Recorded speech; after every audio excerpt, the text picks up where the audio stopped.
Buenas noches para todos. Bienvenidos a esta charla virtual. Queremos agradecer especialmente al doctor Erwin Guerrero por acompañarnos y tomarse el tiempo de compartir su experiencia y conocimientos con nosotros. Sin más preámbulos, damos inicio a esta charla y le cedemos la palabra al doctor Erwin Guerrero.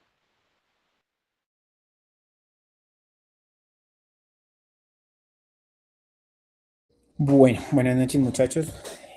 Muchas gracias por la invitación al doctor Estrada, pues, el urgenciólogo, y a ustedes como líderes del grupo de emergencias, del grupo de interés de emergencias de medicina crítica de la Universidad de Nariño. Muy afortunado de estar con ustedes en esta noche. Listo, voy a empezar a compartir pantalla.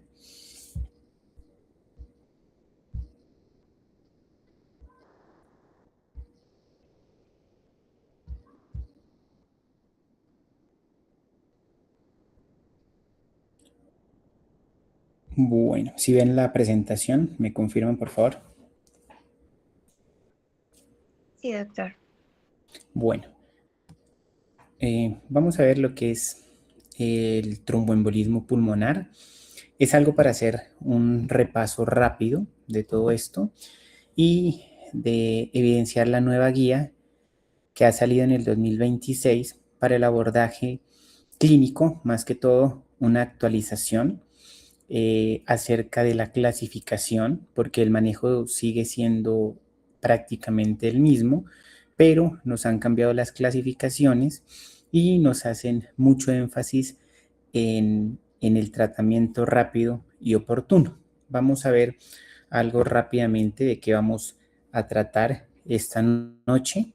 Y como ustedes saben, pues el tromboembolismo pulmonar es una de las enfermedades frecuentes dentro de los servicios de urgencias, pero que en muchas ocasiones no se piensa, no se diagnostica y que por ende va a presentar muchas complicaciones asociadas, ¿verdad? Entonces, es indispensable, perdón, qué pena, es indispensable, si están viendo la presentación,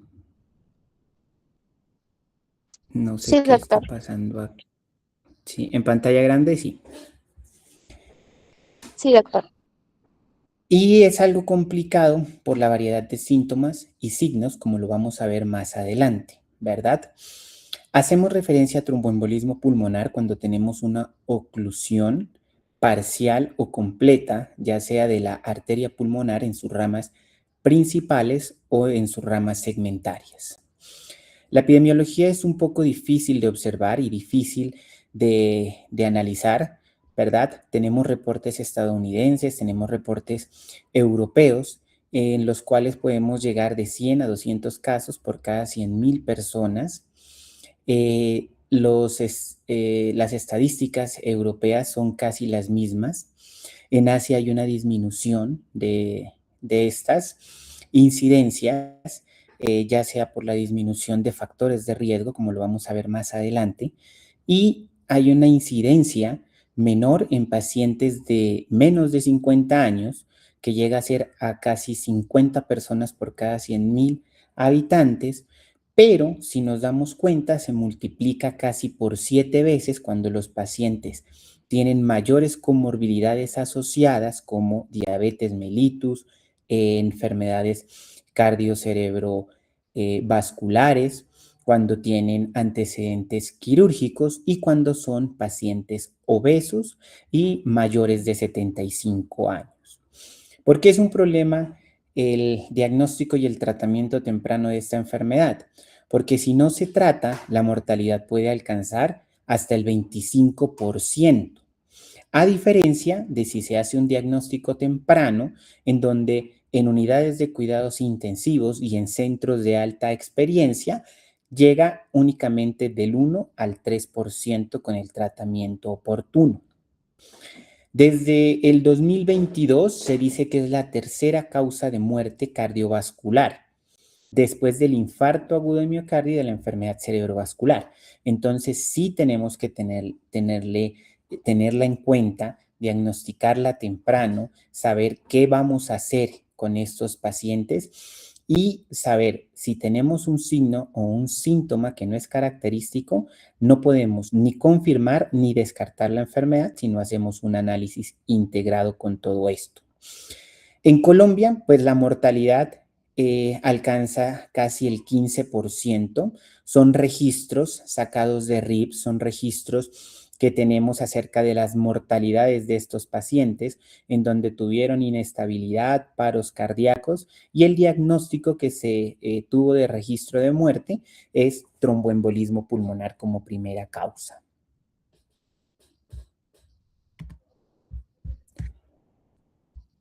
Denme un segundo, no me está cambiando las diapositivas. La etiología más frecuente que vamos a ver va a ser la generación de un trombo en los miembros inferiores. Y estos trombos van a aparecer en las venas profundas del sistema venoso y van a ser generalmente desde la región poplitea hacia las regiones proximales, ya sean venas femorales o venas pélvicas. Estos trombos se generan en el 90% de los casos en los miembros superiores por canalizaciones o por algún tipo de patologías obstructivas, ya sean masas tumorales, alcanza hasta el 7% y en dados casos en los cuales no se puede determinar cuál es el origen de este émbolo, hasta el 3%. Tenemos que tener en cuenta algo importante dentro de esta patología y es que los pacientes van a tener una predisposición. No todos los pacientes que estén postrados, no todos los pacientes que tengan accidentes de miembros inferiores o fracturas van a tener la probabilidad o el riesgo de presentar una trombosis venosa profunda que desencadene un embolismo pulmonar. Tenemos que tener en cuenta siempre la triada de Virchow en pacientes que tienen predisposición a hipercoagulabilidad, a daño endotelial y a éstasis sanguínea, que es como una de las principales causas que tenemos en la formación de este émbolo. Como sabemos, cuando hay daño endotelial se activan muchas sustancias que van a permitir la reparación de este endotelio y una de esas van a ser la red de plaquetas, de fibrina, de glóbulos rojos que se acumulan dentro de este daño endotelial para empezar a generar la reparación. Cuando hay un descontrol de cuando hay éstasis, estos van a generar un conglomerado, un trombo inicialmente que va a estar adherido a ese endotelio, pero con el rápido crecimiento que tenemos puede desprenderse. Ahí es donde se va a formar el émbolo. Este émbolo va a viajar a través de la circulación venosa, va a pasar por la vena cava inferior, llegar al ventrículo derecho y posteriormente ocluir ya sea vaso principal, arteria pulmonares o arterias segmentarias o arteriolas pulmonares. ¿Qué tenemos dentro de eso? La formación de ese trombo inicialmente va a producir muy bien ventiladas, pero no perfundidas. Entonces, lo primero que tiene que hacer el cuerpo es hacer una compensación de esa obstrucción de las arterias pulmonares. ¿Cómo hace esa compensación? Inicialmente van a aumentar las resistencias vasculares pulmonares por la obstrucción. Esa obstrucción va a hacer que el corazón derecho inicialmente haga unas modificaciones para vencer esas resistencias pulmonares y va a generar incremento de la presión del ventrículo derecho, pero como ustedes saben, las fibras del ventrículo derecho no están en capacitancia para mantener crónicamente ni las presiones ni las fuerzas para vencer esas resistencias. Lo que va a pasar es que el corazón derecho inicialmente se va a dilatar, va a aumentar la estimulación inotrópica y cronotrópica del ventrículo derecho, va a presentar como respuesta inicial una vasoconstricción sistémica inicial, aumentar la presión de la arteria pulmonar para mejorar el flujo vascular pulmonar obstruido y compensar al paciente o compensar a la persona que esté presentando ese tromboembolismo pulmonar inicialmente. Si no se logra compensar esto y la oclusión es mayor, el ventrículo derecho se va a dilatar más, va a presentar interdependencia ventricular. ¿Eso qué quiere decir? Entonces, el ventrículo derecho se hipertrofia, pierde su fuerza de contracción y por ende vamos a tener una disminución del gasto cardíaco. Esto va a ser importante porque más adelante vamos a ver qué va a producir y por qué se producen todos los síntomas.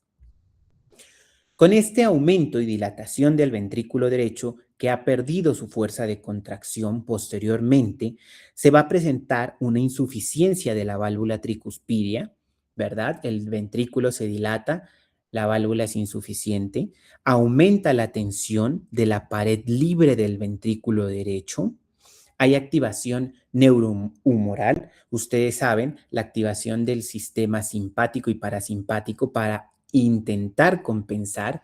Hay mayor demanda de oxígeno del ventrículo derecho. Vamos a tener cortocircuito auriculoventricular, arteriovenoso, perdón, intrapulmonar, y vamos a tener algo porque las fibras de ese miocardio van a estar inflamadas y vamos a tener isquemia del ventrículo derecho por lesión hipóxica, ¿verdad?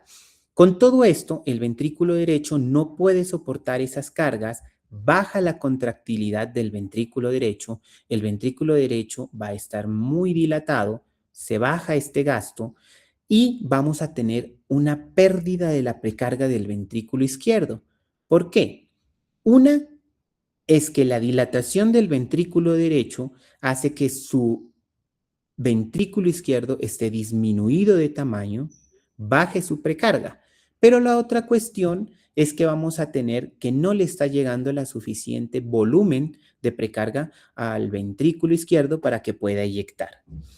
Esto es importante porque vamos a tener inicialmente signos de compensación. Una compensación para mejorar el gasto del ventrículo izquierdo es la taquicardia, porque si recuerdan, el gasto cardíaco es volumen sistólico inyectado por frecuencia cardíaca. Si no podemos modificar el volumen sistólico, vamos a intentar compensar ese gasto por frecuencia cardíaca. El problema es que a más frecuencia cardíaca, el ventrículo izquierdo también va a sufrir porque no se va a alcanzar a perfundir por las coronarias. Disminuye el gasto cardíaco. Para intentar compensar esa pérdida de gasto cardíaco, hay disminución de la presión arterial sistémica, ¿verdad? Y disminución del suministro de oxígeno. Con todo esto, ¿qué va a pasar? El paciente puede llegar a una hipotensión sistémica, ya no logrando compensar ese trastorno de intercambio gaseoso que se ha presentado inicialmente por una obstrucción. Podemos tener inestabilidad de ese paciente y podemos tener los diferentes síntomas que van a producirse. ¿Por qué es importante esto? Porque son síntomas y signos inespecíficos que en cualquier patología pulmonar o cardíaca se pueden presentar, ¿verdad? La disnea se puede presentar en el 80% de los casos. Estos son artículos desde el 2006 que vienen y casi todos los artículos hacen referencia a estas poblaciones. Podemos tener dolor pleurítico en el 52% de los casos, dolor subesternal en el 12%, tos en el 20%, hemoptisis y síncope. ¿Y por qué se va a desarrollar todo esto? La disnea como un mecanismo de disminución del aporte de oxígeno y disminución de la difusión, aunque inicialmente, si la obstrucción es muy pequeña, el CO2, como difunde 20 veces más que el oxígeno, no se va a afectar, ¿verdad? Pero tenemos signos inespecíficos que nos pueden, que podrían confundirse con una neumonía, con un derrame pleural, con un infarto agudo de miocardio, ¿verdad? Podemos tener como signos, encontrar a la evaluación física, taquipnea, taquicardia, signos de trombosis venosa profunda con aumento del diámetro de más de 3 centímetros con respecto de un miembro inferior al otro. podemos encontrar fiebre también en algunos tipos de pacientes porque si se acuerdan, esto desencadena una respuesta inflamatoria sistémica con interleuquina 6 y puede producirse también fiebre y en algunos casos cianosis, ¿verdad? Pero ninguno de estos signos ni síntomas nos confirma específicamente qué patología pulmonar o cardíaca puede estar presentando el paciente. Por eso, todos estos otros síntomas también deben buscarse en un paciente que esté presentando tromboembolismo pulmonar, porque esto va a hacer que usted pueda generar diagnósticos diferenciales y hacer un acercamiento más exhaustivo hacia qué patología pulmonar puede presentar el paciente.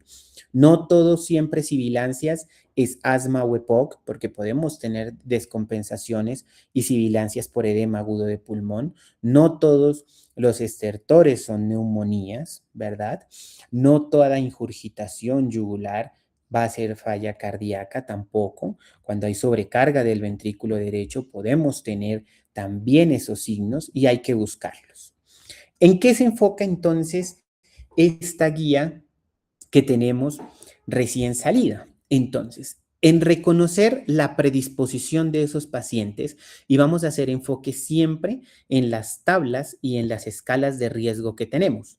A veces nos aburrimos por tantas escalas que utilizamos en medicina, pero a medida que va pasando el tiempo nos vamos haciendo idea a qué se debe utilizar esas escalas para disminuir la mortalidad y hacer seguimiento de estos pacientes. La historia clínica es siempre fundamental, ¿verdad? Siempre hacer una historia clínica detallada, buscar los antecedentes, tanto laborales como personales de estos pacientes, hacer un examen físico exhaustivo de estos pacientes cuando se da tiempo.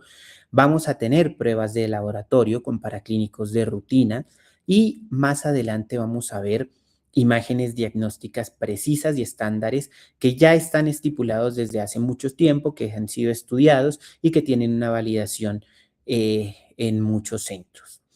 Entonces, examen físico es muy inespecífico porque usted puede tener múltiples áreas obstruidas sin que produzcan alguna disminución del murmullo vesicular.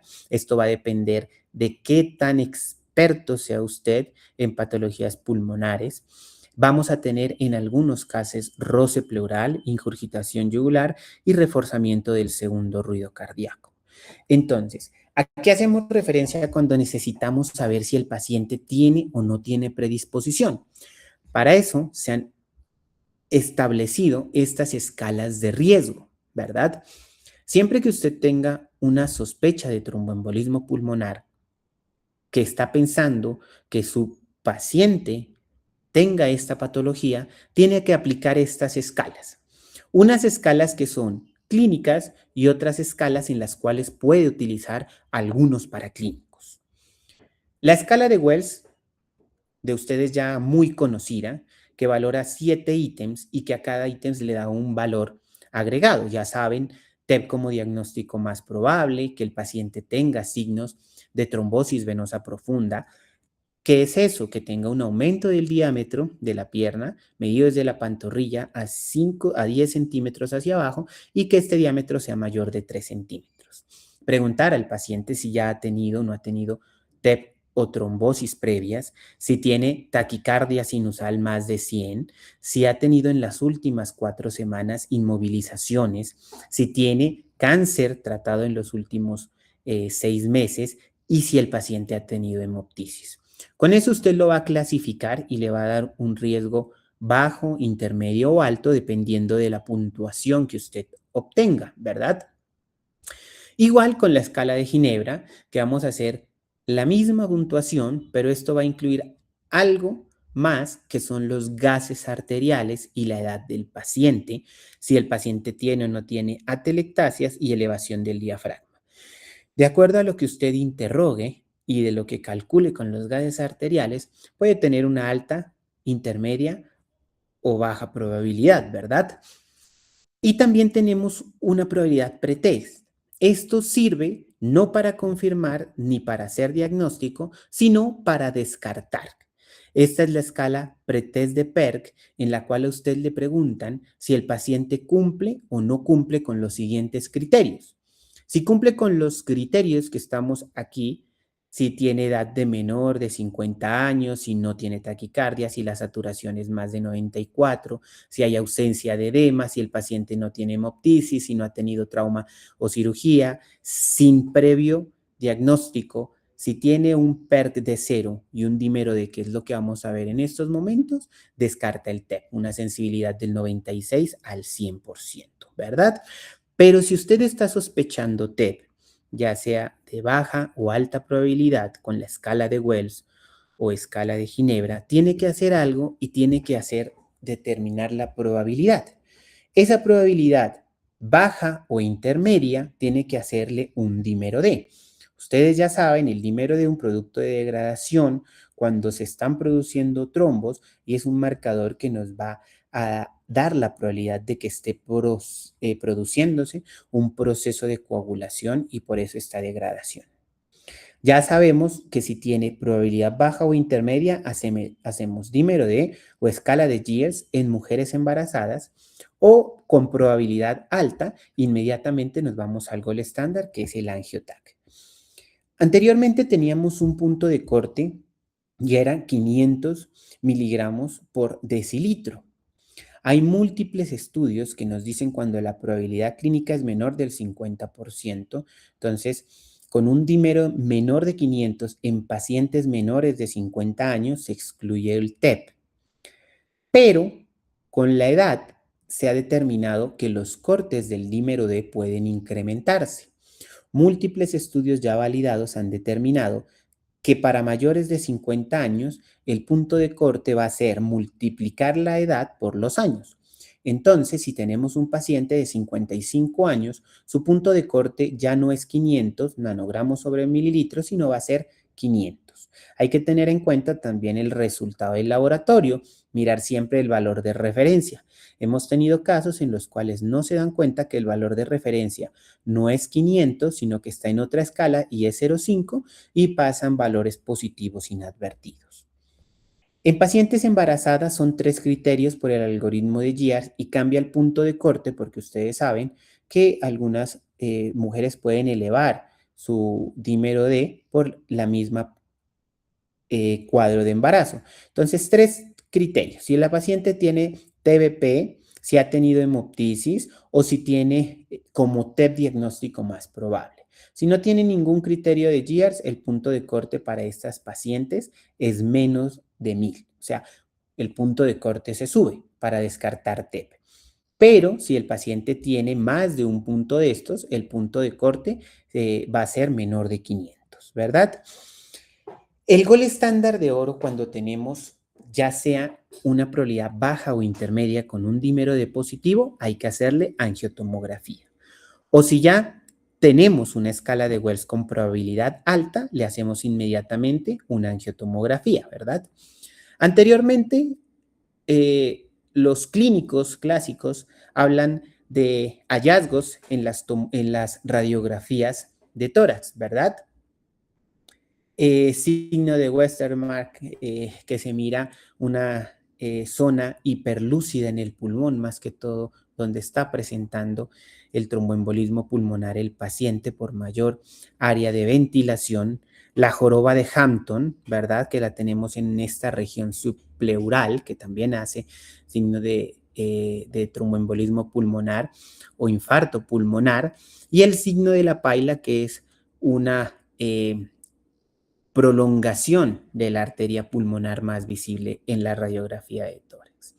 Desafortunadamente hemos visto estos signos en algunos otros tipos de patologías y no es nada específico para confirmar ni sensible.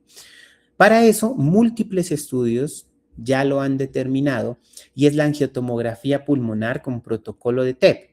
¿Eso qué quiere decir? Que es una tomografía con medio de contraste que va a pintar la arteria pulmonar, ¿verdad? Esto tiene una fase y unos tiempos para que pinte específicamente la arteria pulmonar.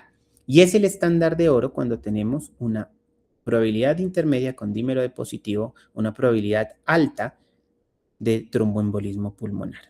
Aquí podemos ver esta ausencia de flujo del medio de contraste en el cual vamos a tener un tromboembolismo pulmonar. Va a permitir la visualización directas y actualmente siempre hemos pedido ecocardiograma para valorar la función del ventrículo derecho, pero ya se está validando que ver la dilatación en tomografía del ventrículo derecho con la relación también puede decir que hay disfunción ventricular, ¿verdad?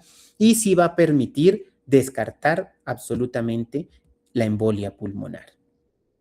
Podemos tener casos de émbolos o de trombos dentro de la arteria pulmonar, que una arteria pulmonar izquierda que está ocluida fácilmente y que puede o no puede producir sintomatología a los pacientes, o podemos tener un trombo extensivo en la bifurcación de la arteria pulmonar, en la cual podemos ver que puede inestabilizar al paciente y que sí tenemos que determinar rápidamente conductas con estos pacientes. Otra medida que podemos tomar es a 2 centímetros la relación de la válvula aórtica con la relación del tronco de la pulmonar, que cuando hay tromboembolismos, como sube la presión, esta arteria pulmonar se va a dilatar por encima de los 30 milímetros.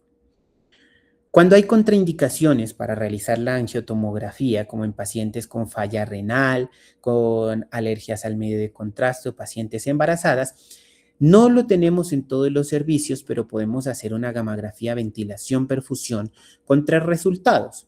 Una gamografía normal que nos va a decir baja probabilidad para tromboembolismo pulmonar, con lo cual descartaríamos. Vamos a tener una probabilidad alta para tromboembolismo pulmonar o vamos a tener otra categoría que es no determinable. Un resultado que nos diga que está normal con baja probabilidad, pues tiene un valor predictivo negativo muy alto para descartar tromboembolismo pulmonar. Y es importante también la gamografía ventilación-perfusión tiene mayor sensibilidad y especificidad para evaluar a pacientes que tienen hipertensión arterial pulmonar del grupo 4 por tromboembolismo pulmonar crónico.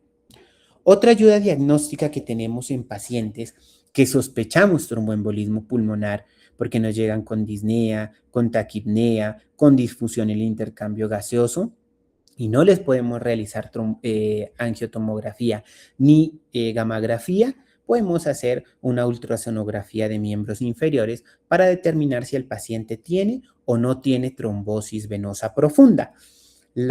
Cuando es normal, aquí tenemos la arteria, aquí tenemos la vena, y cuando se hace compresión, se hace presión con el transductor, podemos ver cómo la vena se colapsa, ¿verdad? Y desaparece. Contrario a cuando hay un trombo y la vena no colapsa. Cuando tenemos eso, entonces podemos decir que es una TBP positiva y si estamos sospechando, el manejo va a ser el mismo, anticoagulación a estos pacientes. El problema es que la mortalidad aumenta cuando asociada a un TEP también hay una trombosis aguda. Siempre hemos hecho ecocardiograma en estos pacientes para determinar disfunción del ventrículo derecho, ¿verdad?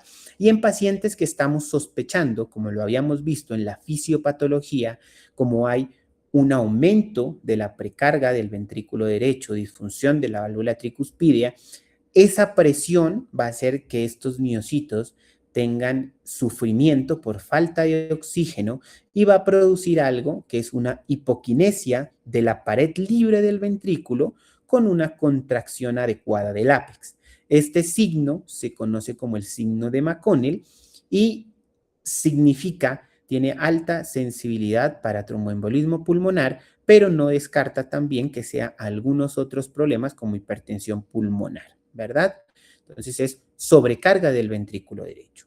Y tenemos otra condición que les había dicho y determinar cuál es la relación del ventrículo derecho sobre el ventrículo izquierdo. Generalmente tiene que ser menor de 1.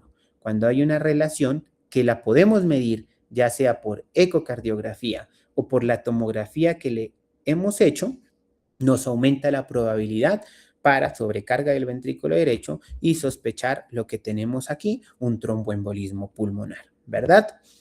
Entonces, ¿de qué habla la nueva guía? Anteriormente lo clasificamos como tromboembolismo pulmonar submasivo masivo y como tromboembolismo pulmonar para determinar qué se iba a hacer con estos pacientes. A través de todos los estudios se han determinado cuál es el riesgo de mortalidad para todos estos pacientes con las múltiples escalas. Y se llegó a determinar entonces que hay pacientes con tromboembolismo pulmonar que no necesitan estar hospitalizados, a los cuales no se les necesita hacer puente, y esto no afecta la mortalidad, no va a cambiar las repercusiones hemodinámicas ni las complicaciones y va a disminuir los gastos en servicios de salud. Entonces ahora tenemos 5 categorías, A hasta la E, ¿verdad? Y cada categoría se va a subdividir. ¿Cómo hacemos esa subdivisión? Pues con lo que habíamos dicho, vamos a tener biomarcadores y vamos a tener escalas de riesgo. Entonces, dentro de los biomarcadores para clasificar a estos pacientes, vamos a tener 2 importantes. Si habíamos dicho que hay sufrimiento del ventrículo derecho, inflamación de los miocitos y también isquemia miocárdica, la troponina es fundamental. Si hay dilatación del ventrículo derecho, vamos a tener aumento del péptido natriurético auricular y vamos a tener positivo en sangre. Estos son importantes para definir las categorías C. En estos momentos vamos a devolvernos.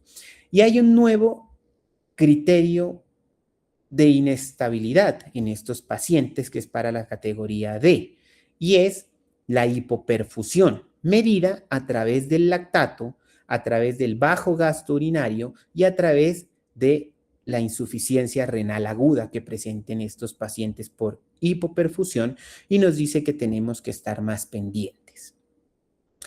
Las 2 escalas de las cuales les voy a hablar son fundamentales para definir cuál es el riesgo de estos pacientes, si lo manejamos ambulatoriamente o lo tratamos.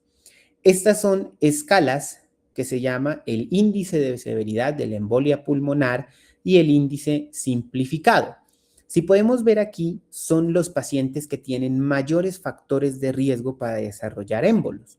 Esto va a depender de la edad. Para esto, afortunadamente, ya tenemos calculadoras en los celulares y únicamente es irle colocando los datos y ellos nos van a dar la clasificación rápidamente.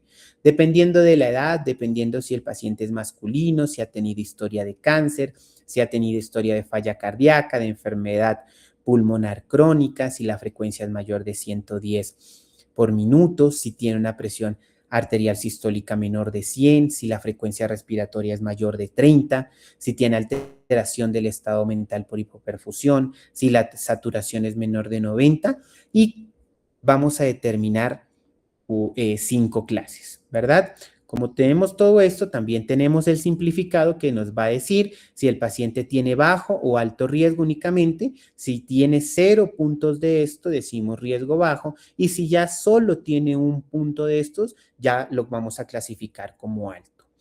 Y la escala de Hestia, que también es importante, si el paciente presenta alguna de estas condiciones, un punto, ya no hay forma de que usted lo mande hacia la casa.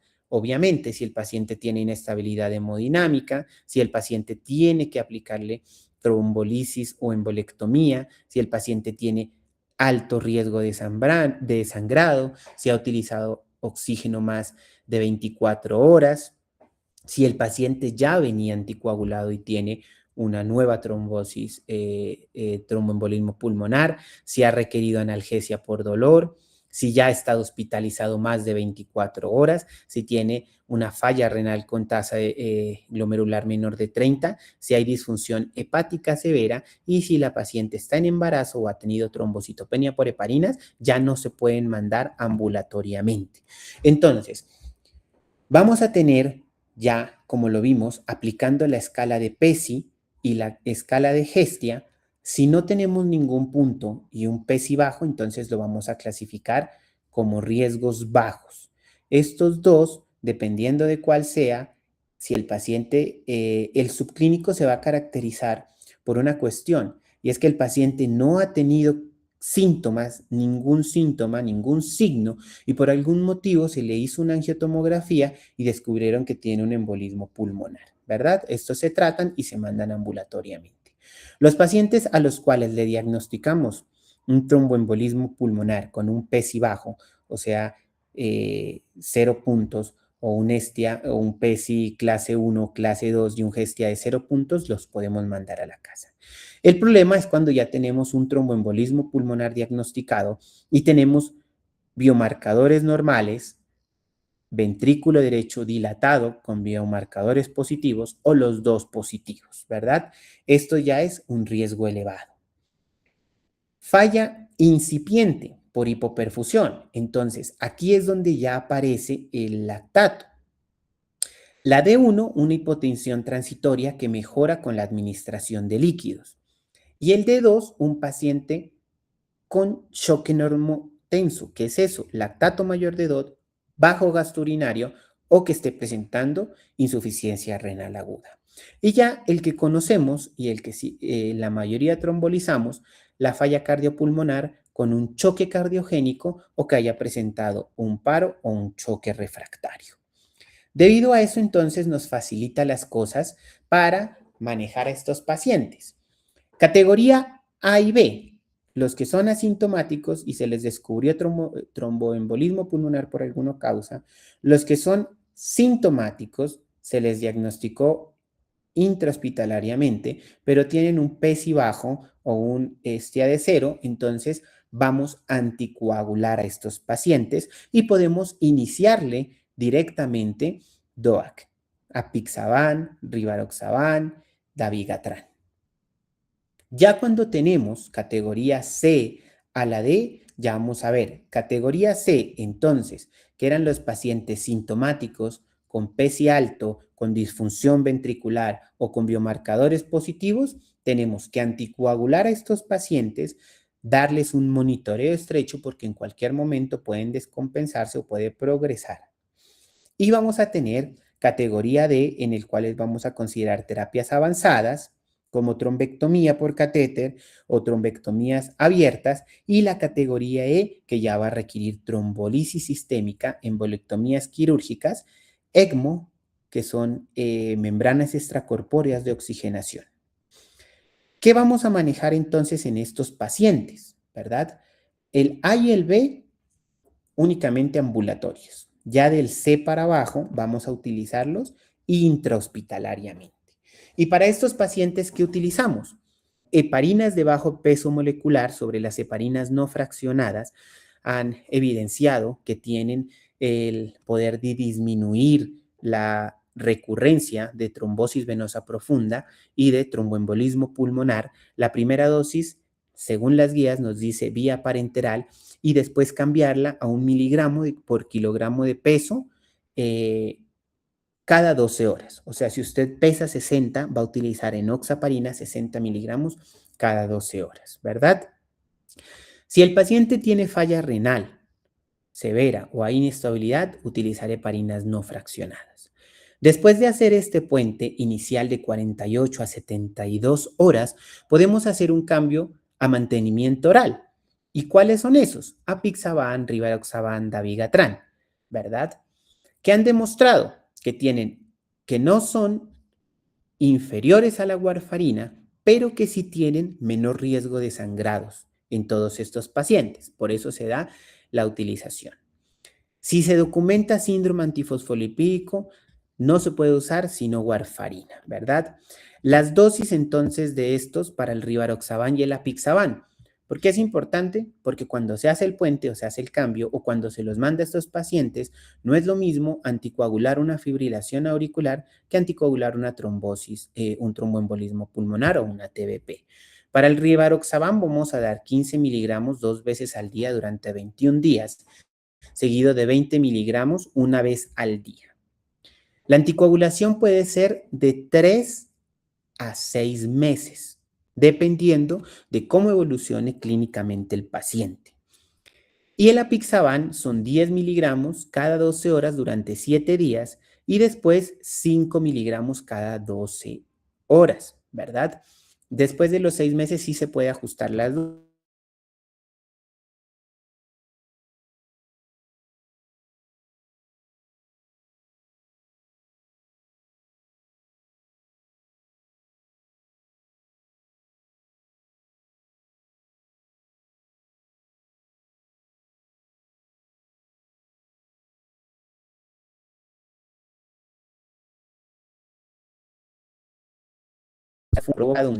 dependiendo del seguimiento a los 3 a los 6 meses, puede retirar la anticoagulación.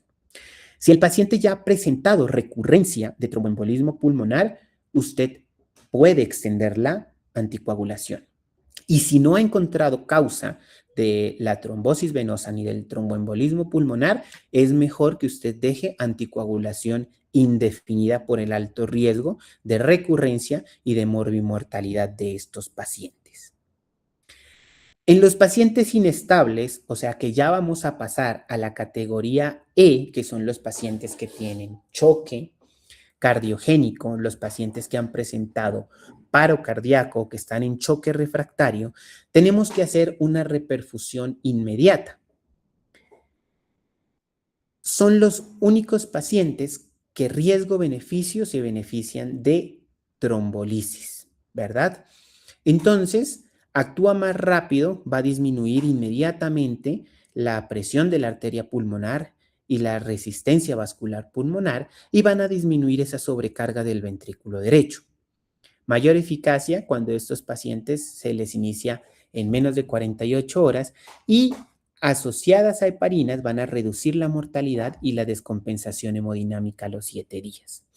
Contraindicaciones que usted tiene que tener cuando va a utilizar alteplasa, tenecteplasa. Historia anteriores de eventos hemorrágicos, eventos isquémicos en los últimos 6 meses, si hay neoplasias en el sistema nervioso central, y hay otras que son relativas, ¿verdad? En las cuales usted tiene que determinar cuál es el riesgo-beneficio de estos pacientes para determinar si va a realizar trombolisis. Generalmente donde estamos lo hacemos con RTPA, que es el alteplase, altilice. La dosis cambia para infarto y cambia para eventos isquémicos. Para tromboembolismo son 100 miligramos en 2 horas. Y generalmente se les da un bolo de 10 miligramos en los primeros 15 minutos y posteriormente los 90 miligramos en las 2 horas restantes. Cuando no podemos hacer trombolisis en estos pacientes, ¿verdad? Que tienen alto riesgo de sangrado, que tienen contraindicaciones absolutas para trombolisis y que están inestables, entonces se puede hacer una trombolisis dirigida por catéter, es una, y la otra es una embolectomía quirúrgica. Esto siempre y cuando contemos con especialistas capacitados en esto, ya sean hemodinamistas, angiógrafos, hacer una arteriografía y que cuenten con la experiencia, porque esto va a producir también alto riesgo de sangrado y alto riesgo de mortalidad, ¿verdad? Y entonces, con todo eso que se ha propuesto, a veces la toma de decisiones en tromboembolismo pulmonar no pueden competir solo una persona, no puede ser solo el emergenciólogo, el internista, ¿verdad?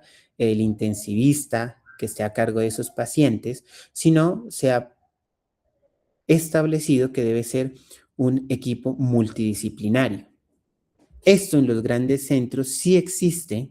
En la Fundación Neumológica se hace junta para determinar quién va a ir a trombolisis guiada por catéter, quién va a ir a embolectomía. Se discuten los casos y se toma la mejor decisión rápidamente para el paciente. Pero, lastimosamente, ustedes saben que no en todas las partes no podemos tener un cirujano vascular disponible 24 horas, un radiólogo intervencionista, un cardiólogo intervencionista que esté en nuestras unidades y generalmente tenemos que hacer la toma de decisiones rápidamente dependiendo de la estabilidad o inestabilidad del paciente, ¿verdad?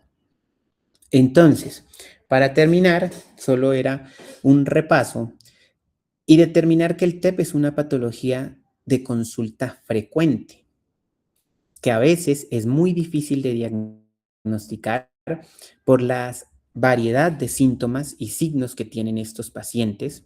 No hay un signo patoneumónico ni un síntoma que nos determine exactamente que el paciente tiene tromboembolismo pulmonar. Se debe tener presente en todos los servicios de urgencia a pesar de que presente o no presente estos síntomas. Si no se diagnostica, tiene alta tasa de morbimortalidad. Y el tratamiento temprano va a disminuir la mortalidad y reduce las complicaciones a largo plazo, ¿verdad? Vemos en todos los ensayos que podemos llegar a una mortalidad del 3%. Según los reportes, nosotros la tenemos en el 15%. Eso quiere decir que estamos 5 veces por llegando a una mortalidad más alta, ¿verdad? Y quiere decir que entonces no estamos ni diagnosticando tempranamente y estamos dejando pasar esos casos de tromboembolismo pulmonar, ¿verdad? Si no se trata, el paciente se complica y si no se trata, el paciente fallece. Muchas gracias, muchachos. ¿Preguntas? ¿Me escucha de pronto?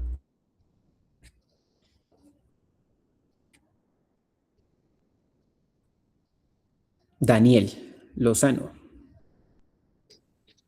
Hola Erwin, amigo, ¿cómo has estado? Muchísimas gracias por ¿Cómo tu estás? ¿Cómo charla. te va? Bien, hermano, bien, qué gusto. Y muchas gracias, muy pertinente la actualización y todo. Yo solamente tengo una duda que siempre me ha saltado y siempre suelo preguntar a los expertos en esto, y es estos muchachos que prontamente estarán en un primer nivel donde no hay cómo hacer un diagnóstico certero, pero muchas veces llegan esos pacientes que uno dice, juepucha, parece un tromboembolismo pulmonar, pacientes con muy altos riesgos, pacientes con una clínica muy florida, conviene iniciar anticoagulación, porque ellos a veces en un primer Exactamente. nivel no tienen ni un dímero D, pero conviene iniciar anticoagulación antes de un diagnóstico certero. Claro que sí. Lo principal es sospecharlo. Cuando usted sospecha y tiene, para eso está la escala de Wells, ¿sí? A veces no tenemos ni gases arteriales en los pueblos, pero si usted tiene una escala de Wells que ya le dé intermedio o alto, lo primero que usted hace es anticoagular. Riesgo-beneficio, anticoagula. Ya tiene una sospecha de trombosis venosa profunda. El paciente tiene clínica. La anticoagulación es ideal. Usted sospecha y lo primero que hace, anticoagular. 1 miligramo de peso. No hay diferencia entre digamos, de 0,8 que estaban haciendo los estudios a miligramo por kilogramo de peso a 1. No se evidenció disminución de absolutamente nada, pero tampoco de sangrado. Entonces la dosis la dejaron igual a 1 miligramo. Y sí, usted sospecha, TEP, inmediatamente anticoagula. ¿Sí? Ya sea aquí, sea en un pueblo o sea en cualquier parte. Vale. La primera pregunta, porque de hecho son varias, disculpe, es que en la embolia grasa, en ese caso, ¿qué se haría? Mira que tenemos muchos casos, ¿verdad? Hemos tenido embolias grasas, hemos tenido embolias por biopolímeros también, cuando hay aplicaciones de estos. Y la primera se anticoagula, ¿sí? Es muy complicado ver cuál va a ser la progresión, pero como es una inflamación también que se está yendo hacia el pulmón, estos van a producir también agregados de plaquetas, de eritrocitos y activación de componentes de inflamación. A pesar de que sea diferente a un émbolo, se anticoagula para que no progrese la enfermedad. Ya después de esta embolia grasa, sí se llevará a determinar si se hace embolectomía o se hace por cirugía abierta. Pero la primera medida también es anticoagular. Hemos visto que disminuye la progresión del embolismo, ya sea graso, y disminuye la progresión y disminuye la mortalidad, ¿verdad? Entonces, sea por biopolímeros, sea por trombo, sea por graso, se anticoagula. Listo, muchas gracias. Y la siguiente pregunta, perdón. Ya. La siguiente pregunta es que en caso de las embarazadas, ¿cómo cambia el tratamiento? Entonces, en las embarazaditas tenemos un problema, ¿verdad? No podemos utilizar DOAC. ¿Por qué? Porque van a pasar la placenta y tampoco en lactancia porque también van a pasar hacia el bebé. Entonces, no se puede utilizar DOAC. La medida más efectiva es utilizar heparinas de bajo peso molecular. Lastimosamente, tienen que estarse aplicando 3 a 6 mesecitos subcutáneas. Entonces, no hay otra medida. Vale, listo. Y ahora sí la última. ¿Después de cuánto tiempo el lactato puede indicar ya un sufrimiento celular pues que se esté dando? Mira, el lactato es un marcador de hipoxia hipoxémica, ¿verdad? Cuando no hay energía, cuando no hay oxígeno, el lactato se va a incrementar inmediatamente. Entonces, si tú tienes un sufrimiento, si estás en hipoxia hipoxémica, si no le está llegando oxígeno a esa célula, estás haciendo una muerte celular inmediatamente. O sea, tú puedes tener que el paciente tenga 1 hora de choque, el lactato ya va a estar incrementándose. Incluso se han visto estudios que a los 10 minutos ya empiezas a producir. Eso va a depender también de cuánto aclaramiento vayas a tener a través del hígado, ¿verdad? Pero ya puedes tener, si tú tienes un choque o algo, el lactato se te puede incrementar inmediatamente desde los 10 minutos. Pero ya cuando tienes un choque sostenido de 1 hora, tú ya vas a ver el lactato incrementado. Y un lactato mayor de 2 siempre va a determinar mayor mortalidad y mayor índice de hipoperfusión. Muchas gracias. Ahora sí, que siga John Alexis. John Alexis. Hola Doc, espero esté muy bien y muchas gracias por su charla. Yo quisiera hacerle una pregunta. Bueno, dos. Entonces, yo entiendo que igual el tromboembolismo pulmonar tiene un enfoque sindromático de una disnea aguda. Al igual que yo empezaría a valorar vía aérea, posteriormente pulmones, y por último yo pensaría en la parte vascular para sospechar de un tromboembolismo pulmonar. Suponiendo llega un paciente con disnea aguda, no tengo radiografía, no tengo nada de eso, solo tengo un electro y el electro me da, digamos, un patrón patognomónico que es la taquicardia sinusal, que es muy raro ver el S1Q3T3, es muy raro, pero uno mira la taquicardia sinusal. Y más encima, hay un estudio, hace poco que lo leímos, hace que un año más o menos, mientras me encontraba recién ingresando a mi internado, que se llama Andrómeda Shock, y comparaba mucho la hipoperfusión con el nivel de lactato, haciendo equivalentes, o sea, es muy, muy bueno si, digamos, el llenado capilar sobrepasa los 3 segundos, da la noción de que el lactato estuviese mayor a 2 en ese caso. Si digamos yo tengo un paciente en primer nivel así, yo no cuento con anticoagulación, no cuento con trombolisis, ¿usted considera exactamente que debería remitirlo o debería seguir evaluando causas? Lo principal es que tienes que compensar a ese paciente, ¿verdad? No puedes, digamos, mandar, si te está haciendo dificultad respiratoria, como a veces nos llegan acá con máscaras de no reinhalación saturando 80, con taquipnea, pacientes hipoperfundidos y no están intubados, si no tienen central, no tienen doble vía venosa. Entonces, lo que les digo, si estás en ese caso, es muy difícil que solo con disnea súbita o con un síncope a ti se te quede que va a ser un tromboembolismo pulmonar, por lo mismo que dices. A veces vemos casos claros. Entonces tú dices, el paciente tiene disnea, está haciendo hipoperfusión, me hizo un síncope, entonces tú dices, puede ser un probable tromboembolismo pulmonar, ¿verdad? Si no tienes anticoagulación, ¿qué tienes que hacer? Compensarlo. Electrocardiograma y en toda parte, ¿verdad? Tienes razón, no lo puse acá porque siempre vamos a ver taquicardia sinusal y el S1Q3T3, ese signo es sobrecarga ventricular derecha. Y esa sobrecarga ventricular derecha solo la vemos en el 20% de los pacientes que tienen un tromboembolismo pulmonar agudo, ¿verdad? Porque inicialmente se está compensando. Cuando vemos T's invertidas también en cara septal y anterior, también podemos ver que hay un signo de isquemia del ventrículo derecho y sobrecarga ventricular derecha. Con eso tú podrías decir, si lo sospechas y no tienes, lo primero que debes hacer es compensar al paciente. Como hay caída del gasto cardíaco, ¿qué tienes que hacer? Así el ventrículo derecho esté sufriendo un poco, tienes que reanimar a ese paciente, intentarlo reanimar con líquidos, ¿verdad? Es lo principal. Si lo tienes que intubar, lo tienes que intubar. No manden, digamos, ustedes que están viendo, no sé dónde esté rotando de internado, pero llegan los pacientes con livideces, llegan anúricos, los pacientes llegan con hipoperfusión tisular a las salas de urgencias y uno dice, complicado salir así, ¿verdad? A veces por las condiciones, a veces por la falta de experiencia, pero lo primero que tienen que hacer ustedes es estabilizar a ese paciente. Siempre estabilizarlo. Uno se los recibe en cualquier parte tranquilo. Uno sabe lo difícil que es estar en un pueblo, uno sabe lo difícil que es hacer rural a veces con las uñas, pero que se les quede que ese paciente tienen que compensarlo o intentar compensarlo, ¿verdad? Si se está haciendo falla ventilatoria, pues intúbenlo, si no pueden intubarlo, una máscara laringea, pero no se transporten con esos pacientes con hipoperfusión, sin líquidos, sin oxígeno, sin una máscara laringea. ¿Listo? Es que Entonces, yo paso un caso, en, doc, en- en perdón, el, en el ahora. estudio que tú dices, tú puedes valorar múltiples causas, no simplemente decir no tengo lactato, porque hay hipoperfusión, llenado más de 3 segundos, se relaciona muy bien, ¿verdad?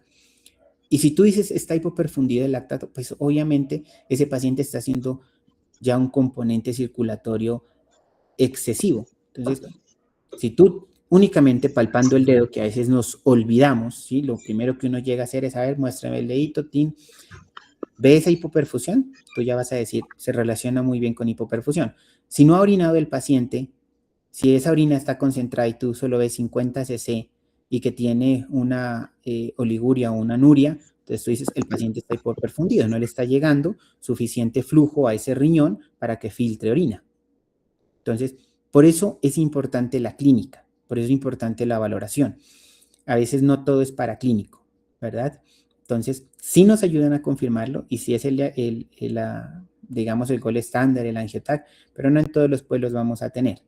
Y tener un tromboembolismo pulmonar, lo que decía Daniel Lozano, si usted lo sospecha, usted lo anticoagula.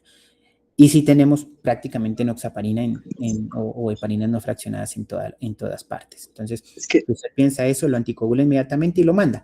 Que se equivocó, que no tenía rayos X, que era una neumonía.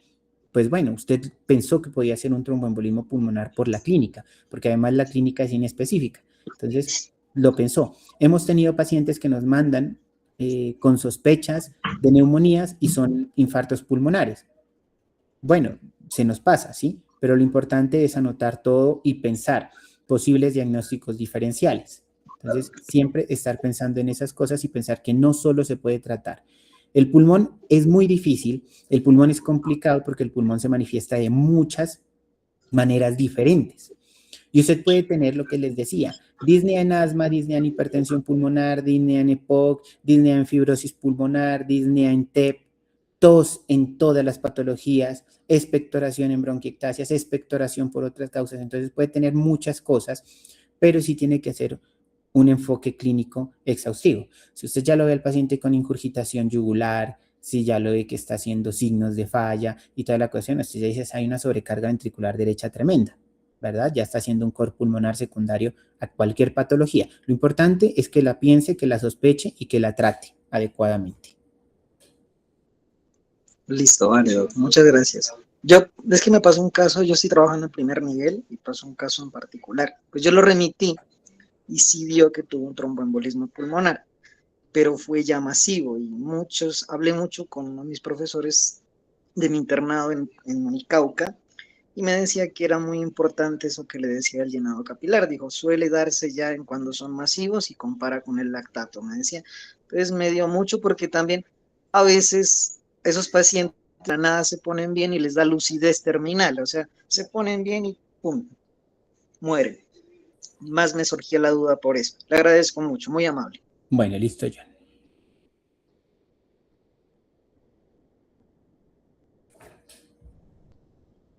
Listo. ¿No hay más preguntas? Creo que no, doctor. Y pues antes de dar finalizada la charla, queremos nuevamente expresar nuestros más sinceros agradecimientos a usted por esta valiosa charla y porque varias de nosotros se nos aclararon muchas de las dudas. De igual manera, agradecemos a cada uno de los participantes por su asistencia y el interés durante toda esta sesión. Y pues con esto, chicos, ya damos por finalizada la charla del día de hoy y les deseamos una excelente noche. Muchas gracias, Sofía. Que estén muy bien. Feliz fin de semana. Hasta luego.